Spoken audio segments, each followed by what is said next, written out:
Hi everyone, in this video I will explain the horror film called Hereditary.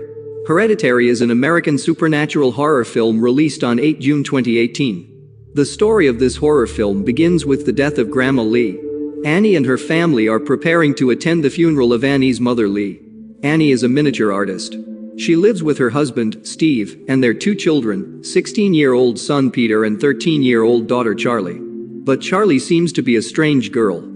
At the funeral, Annie told everyone that her mother Lee was a very secretive and private woman. She had private rituals as well as private friends. Meanwhile, Charlie draws stuff in her notebook regularly and has a habit of making a click sound with her tongue. Inside the coffin, Grandma Lee is seen wearing a strange necklace that has the seal of King Payman. During the funeral, Charlie was eating chocolate, but his father asked if there weren't nuts in that chocolate because Charlie is allergic to nuts. After the funeral, they return home. Annie told Steve that she was surprised to see many attendees at her mother's funeral. Then Annie continues her miniature artwork for an upcoming exhibition. At night, Peter played his guitar and went to sleep. Annie enters Charlie's room and sees the drawing of Grandma Lee on Charlie's notebook. Then Annie told Charlie that when she was a little baby, only her grandma fed her and took good care of her. Since Grandma Lee is dead, Charlie asked her mother, "Who's going to take care of her now?" Annie replied that now they will all look after her. After that, Annie goes to her mother Lee's workroom. While checking her mother's stuff, Annie finds a letter inside a ritual book. In the letter, Grandma Lee said Annie to forgive her for all the things she could not tell Annie. Grandma Lee also wrote to Annie about the coming losses or sacrifices in her family, and that their sacrifices will pale next to the rewards. But Annie doesn't understand the losses or sacrifice mentioned in the letter by her mother Lee. After reading the letter, Annie switches off the lights of the room. But when she looks at the dark corner, she sees the apparition of her mother Lee. When she turns the light on, there is no one. Thus, after Grandma Lee died, scary things started happening to the family members of Annie. Annie tried to tell Steve what she had seen in her mother Lee's room, but she said nothing because she thought her husband Steve would not believe her. The next day, while Charlie is in the school, a pigeon flies and hits into the classroom window and dies. After the class, Charlie cut off the head of the pigeon using a scissor and put it inside her pocket. At that moment, Charlie is surprised to see a strange woman looking at her from a far distance. Meanwhile, at home, Annie sees the door of her mother's room being open. While entering her mother's room, Annie sees a strange triangle shape drawn on the floor of the room. Annie asked her husband, Steve, if he had opened the door of her mother's room, but Steve replied no. Then Annie locked the door of her mother's room. At that time, Steve gets a call from the cemetery saying that Grandma Lee's grave has been destroyed by some unknown perpetrators and that Grandma Lee's dead corpse has been stolen. But Steve doesn't tell Annie about this, as he thinks it will make her feel terrible. At night, Annie goes alone to a bereavement support group. Annie mentions to everyone sitting there that her father died from starvation when she was a baby because he had psychotic depression. Later on, Annie's brother also killed himself when he was 16 years old. The reason Annie's brother killed himself is because his mother Lee tried to put the spirit of someone inside him. Annie also reveals that she and her mother Lee had a long-distance relationship until her daughter, Charlie, was born. Then her mother Lee suffered dementia toward the end of her life. Thus, Annie's family has a history of mental illness. At home, Peter received a message on his phone inviting him to a party the next day. At that time, there is someone outside the house watching Peter in the house. The next day, Charlie uses the head of the pigeon to make a weird figure that resembles a pigeon-headed creature with a crown on its head. But actually, this is a signal of what will happen to her in the future. While Charlie is sitting in her room, she sees a strange blue light in wave form passing through her room. This blue light indicates the spirit of King Payman's taking control over the person. At this point, Charlie is the only one who can see the strange blue light. Then, the spirit of King Payman temporarily takes control of Charlie. She is now in a trance-like state and walks outside the house because she sees Grandma Lee at a distance surrounded by fire. Meanwhile, Peter asks his mother to borrow one of the cars tonight for a school party. Peter lies to his mother saying that he's going to a barbecue event, but actually he is going to a school party. Annie told him to take his sister Charlie with him to the party. But when they look for Charlie, Annie sees Charlie walking alone outside the house. She was able to save Charlie in time and then brought her inside the house. Annie is frustrated with Charlie's inability to socialize. So, she forces Charlie to go to the party with her brother Peter so that she'll get to hang out with other kids. Thus, Peter went to the party along with his sister. While driving the car, he heard Charlie continuously making a clicking sound with her tongue. On the side of the road there is a wooden pole that has the seal of King Payman, that is similar to the seal of the necklace worn by their Grandma Lee. At the party, Peter leaves Charlie alone and suggests her to eat some of the cake in the party, while Peter joins a group of friends from his classmate to smoke up. The cake given in the party seems to contain nuts.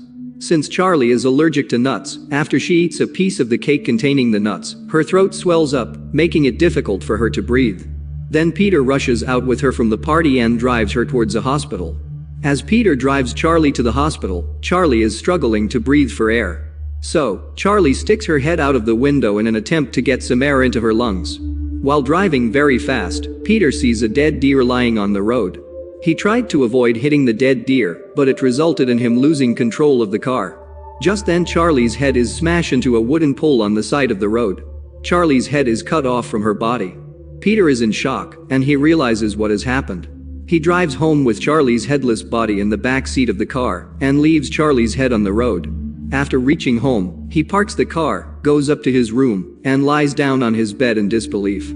The next morning, Annie discovers Charlie's headless corpse and screams in pain and shock. The family is shattered following Charlie's funeral. After the funeral, Steve walks inside Charlie's room and sees a drawing of Pigeon Head with a crown on it. This means Charlie's death may be related to the spirit of King Payman. But Steve could not understand what the drawing really meant. In the next days, Peter lives in fear and guilt over his sister's death. While smoking with his friend, he feels his throat swell up. It was night when Peter returned to his home. After Peter enters inside the house, Annie, who was sitting inside the car, drives to the bereavement support group again. After reaching there, a strange girl named Joan makes friends with Annie. Joan seemed friendly and told Annie that she was also someone who had lost her son and grandson. Then she gives Annie her phone number and asks her to call in case she needs someone to talk to. After that, Annie returns home and lies to her husband that she went outside to watch a movie. Annie could not sleep that night. So she went to the treehouse to sleep the night. Peter also could not sleep that night. While lying on the bed, he heard the clicking sound made by the spirit of Charlie. Thus, some supernatural forces, probably the spirit of Charlie, started haunting Peter. The next day Annie could not concentrate on her work. So she goes over to Joan's place to talk. Outside Joan's apartment, she sees a doormat much like what her mother Lee had made for her when she was alive. Then Annie enters the apartment and tells Joan about her dead child, and also about the previous incident of her sleepwalking and trying to burn her kids. After returning home, Annie makes a miniature design of Charlie dead.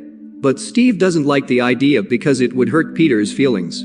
That night at dinner, Annie and Peter fight about how it was each other's fault that Charlie was dead. Annie is unable to forgive Peter because of what he had done, and Peter retorts, saying that Charlie would have been safe at home if his mother Annie hadn't forced Charlie to go with him to the party.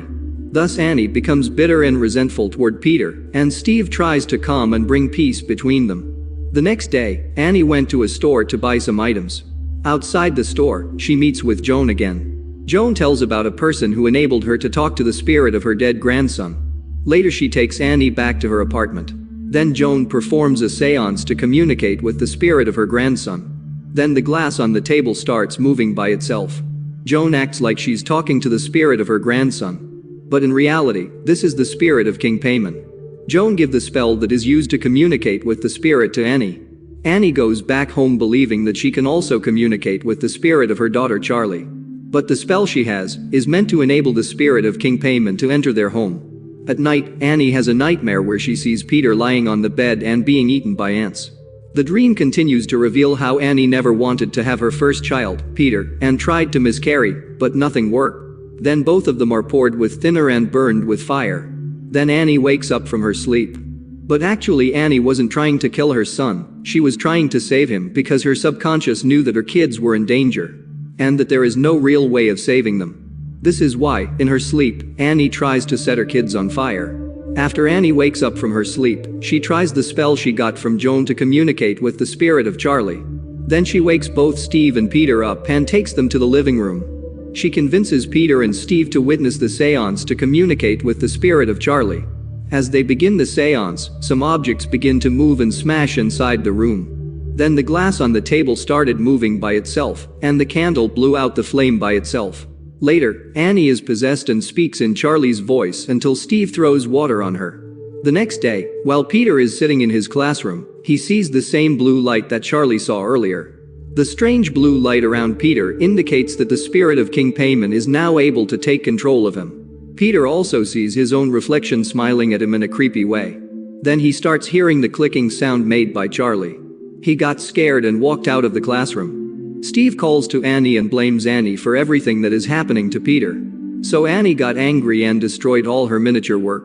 At night, while Annie is sitting, she hears a strange noise coming out from Charlie's room. So she goes to Charlie's room and sees Charlie's notebook filled up with drawings of Peter with his eyes scratched out. Annie believes that Charlie's spirit is threatening to Peter. Meanwhile, Peter wakes up from sleep after hearing the clicking sound made by the spirit of Charlie. Then Peter starts seeing the ghostly figure of Charlie. He gets consumed by fear and believes that Charlie's vengeful spirit is out to get him. Then a pair of hands trying to rip his head off. But it turns out to be in his dream. At that time, Annie also came to Peter's room. Peter thought that it was Annie trying to pull on his head from the back. As Peter begins to be haunted by supernatural forces, Annie suspects Charlie's spirit has become vengeful and demonic. Annie believes that she has invoked an angry spirit and thinks she is the one who can end it. Then she throws Charlie's notebook containing the drawing into the fire. But as the notebook begins to burn, her clothes go up in flames too. She pulls out the burning book and puts it out. Her clothes only stop burning when she pulls the notebook away from the flames. After this shocking incident, Annie believes that the Charlie's notebook is bound to her. The next day, Annie goes to meet Joan, but she's not at home. Again, she notices the doormat at Joan's apartment and gets suspicious because the design of the doormat looks exactly the same as the one her mother Lee used to make when she was alive. Inside the apartment where Joan lived, Peter's picture is seen placed on a table with a bunch of things that are used in black magic. The strange thing is that Peter's picture is placed inside a triangle shape similar to the triangle shape that is seen earlier inside Grandma Lee's room. After knowing Joan is not at home, Annie goes back to her home. Then she goes through her mother's old belongings looking for the doormat used by Joan. But instead, Annie finds many books related to the invocation of the demon king known as King Payman. One spiritual book called Invocation describes the King Payman. King Payman is one of the 8 kings of hell. He's believed to be able to give riches and knowledge to his followers. Like most demons, he wants to be resurrected into the human world. The only way for King Payman to resurrect into the human world is that his spirit needs to inhabit the body of a male host. In return, the followers or worshippers of King Payman will receive wealth and rewards. Annie also finds a photo album that shows Grandma Lee as no ordinary woman. She is the leader of a cult who were the followers of King Payman. These photos show Joan with Lee going through rituals to resurrect King Payman into the human world. One photo shows Annie's family members were used in the ritual as a sacrifice to King Payman. So, before Grandma Lee's death, she had set up the pathway to resurrect King Payman into this human world. After that, Annie goes to the attic room on the upper floor of the house. But when she opens the door, the attic room is filled with flies. There she finds the rotting headless body of her mother, Lee, and a candle lying on the floor. Annie also sees the seal of Payman King drawn on the wall with blood. She freaks out but doesn't call the police because she knows it is related to ritual and the police can't help them. Meanwhile, Peter is outside his school. He sees Joan across the street at a distance calling out to him. Joan is chanting the spell to expel Peter's spirit from his body and make room for the spirit of King Payman to take over Peter's body. Then Peter enters the school and is surprised to see some stranger looking after him. While Peter is sitting in his class, his body is taken over by an unseen supernatural force. His arm gets raised in the air, and his face is smashed into the desk, breaking his nose. After that, Peter went to the hospital to fix his nose, and his father brought him back to home. Peter is sedated and not feeling well due to his broken nose. After reaching home, Steve and Annie take Peter to his bed to take a rest. Then Steve also sees the headless corpse of Grandma Lee in the attic room upstairs. He's very angry at Annie for not calling the police. For a moment Steve believed that it was Annie who dug up the body of Grandma Lee from the cemetery and brought it to the attic room upstairs. But it's actually not Annie, and the headless corpse of Grandma Lee is brought inside their house by the group of cult led by Joan. Based on the previous burning of the Charlie's notebook, Annie assumes that she is the key to stopping what's happening in the house. She informs Steve of her ties to Charlie's notebook and begs him to burn it, as she cannot bring herself to take her own life. She also believes that if Steve tosses the book into the flames, she will burn up and die, and the entire haunting will come to an end. Steve believes his wife is extremely sick, and her mental condition needs her to be institutionalized. So, he refused to listen to anything Annie has to say. But, when Steve refuses, Annie has gone insane. As a result, she snatches the notebook from him and throws it into the fire. Unfortunately, instead of Annie's body burning, Steve's body burst into flames. He dies as Annie watches helplessly in horror. Right after, the blue light passes over Annie, and she is possessed by the spirit of King Payman. Meanwhile, Peter wakes up in the night and is wondering what's going on. As he goes to the hall, he finds his father's burnt body lying on the floor. At that moment, Annie, who is now possessed by the spirit of King Payman, crawls on the ceiling behind Peter. Then Peter quickly notices one of the cult members in a nearby doorway. A now possessed Annie then chases Peter through the house. Peter escapes into the attic room upstairs and attempts to hide there, while Annie bangs at the door with her head. Inside the attic room, Grandma Lee's body has been moved, and a photo of Peter sits in its place on the floor. Annie follows Peter inside the attic room. Right then Peter sees Annie levitating and cutting off her head using a piano wire. Thus Annie is completely possessed and is offering her own head for the resurrection ceremony of King Payman in this human world. Peter also sees some members of the naked cult in the shadows. So, he is completely freaked out and jumps through a window and falls to the ground. Peter did not die from the fall but loses consciousness for a moment. A few moments later, a glowing blue orb appears and enters the body of Peter and revives him from unconsciousness. Peter wakes up, but the spirit of King Payman has already entered and has control over his body. Now the ritual for the resurrection of King Payman in this human world is almost complete. When Peter, who is now possessed by the spirit of King Payman, gets up, he sees Annie's body float up into the treehouse. He follows Annie's headless corpse floating into the treehouse.